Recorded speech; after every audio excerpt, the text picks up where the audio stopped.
दोस्तों, आपके सामने कुंडली रखी गई है। यह कुंडली भारत की प्रथम महिला प्रधानमंत्री इंदिरा गांधी की कुंडली है। आप जरा इस दूसरी कुंडली पर गौर कीजिए।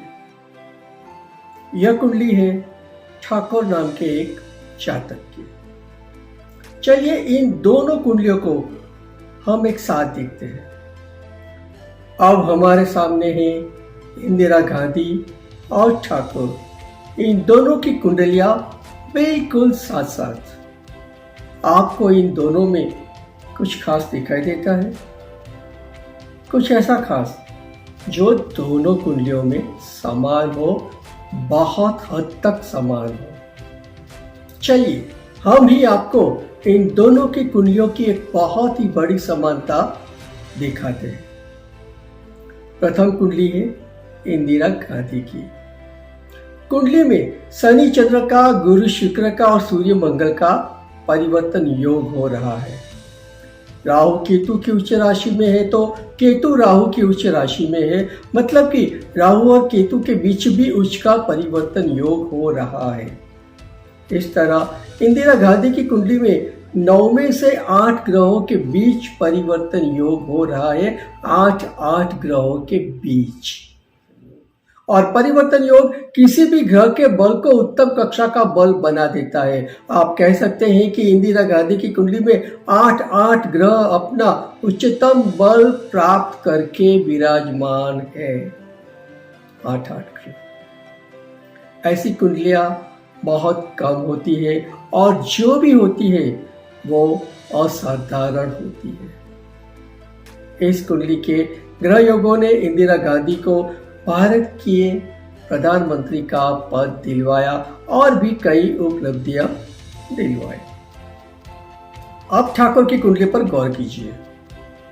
कुंडली में मंगल शनि के घर में है, शनि चंद्र के घर में है, चंद्र बुध के घर में है और बुध मंगल के घर में है। इस तरह मंगल शनि चंद्र बुध मंगल का परिवर्तन योग हो रहा है। कहो कि 4 ग्रहों का परिवर्तन योग हो रहा है। आगे देखें तो शुक्र गुरु के घर में है, गुरु शुक्र के घर में है और इस तरह गुरु शुक्र के बीच भी परिवर्तन योग हो रहा है। शुक्र के साथ रहे सूर्य को भी इस परिवर्तन योग का फल मिला है और इसी तरह बुध के साथ रहे केतु को भी बुध के परिवर्तन योग का फल मिला है। मतलब कि इस कुंडली में भी 9 में से 8 ग्रहों को परिवर्तन योग का बल कहीं न कहीं किसी न किसी तरह मिला हुआ है। अब इन दोनों कुंडलियों के जातकों की वास्तविकता देखिए। इंदिरा गांधी वो भारत की प्रथम महिला प्रधानमंत्री बनी, आयरन लेडी भी कहलाई। आपातकाल की घोषणा, चुनाव में हार और बहुत सारी विपदाओं के बाद भी फिर से चुनाव लड़ना और जीतना और फिर एक बार प्रधानमंत्री बनना उन्हीं के जीवन में संभव था। पाकिस्तान के साथ के युद्ध में अमेरिका जैसी महासत्ता की परवाह किए बिना उन्होंने पाकिस्तान को न सिर्फ हराया बल्कि पाकिस्तान और बांग्लादेश ये दो अलग देश बनाए, पाकिस्तान के 2 टुकड़े किए। पंजाब में स्वर्ण मंदिर में सेना भेजने का उन्होंने वो साहस किया कि आखिर उसी साहस उनके लिए जानलेवा साबित हुआ और उन्हीं के एक सिख अंगरक्षक ने उनकी हत्या कर दी। दूसरी ओर ठाकुर, उसका जन्म एक सामान्य घर में हुआ, जीवन गरीबी में बीता। एक ट्रांसपोर्ट एजेंसी में वह लंबे समय तक काम करता रहा, अपने मालिकों का पूरा विश्वास जीता और कई बार अपने दम पर भी कारोबार चलाया। लेकिन आखिरकार वह ट्रांसपोर्ट एजेंसी ही बंद हो गई।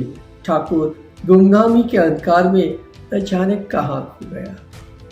ठाकुर की कुंडली में दम तो बहुत था, फिर भी उसका भाग्य बेदम ही रहा। एक ही बात कह सकते हैं उसके बारे में, उसे अच्छे ग्रह योग तो मिले पर उन ग्रह योगों के मुताबिक अपने भाग्य को बनाने के ना ही संयोग मिले ना ही अवसर। और उधर एक राजघराने में जन्मी हुई इंदिरा गांधी अपने ग्रह योगों का महत्तम लाभ उठाने में सफल रही। उसे अपना भाग्य बनाने के पूरे अवसर मिले और बेहतर संयोग भी। ऐसा भी होता है लगता है हमारे ग्रह योग हमारे भाग्य का इशारा अवश्य करते हैं, लेकिन भाग्य का उजियारा तो उजले संयोगों से ही बनता है। बोले तो stars can clean not command, destiny beyond stars. सितारों से आगे भाग्य और भी है।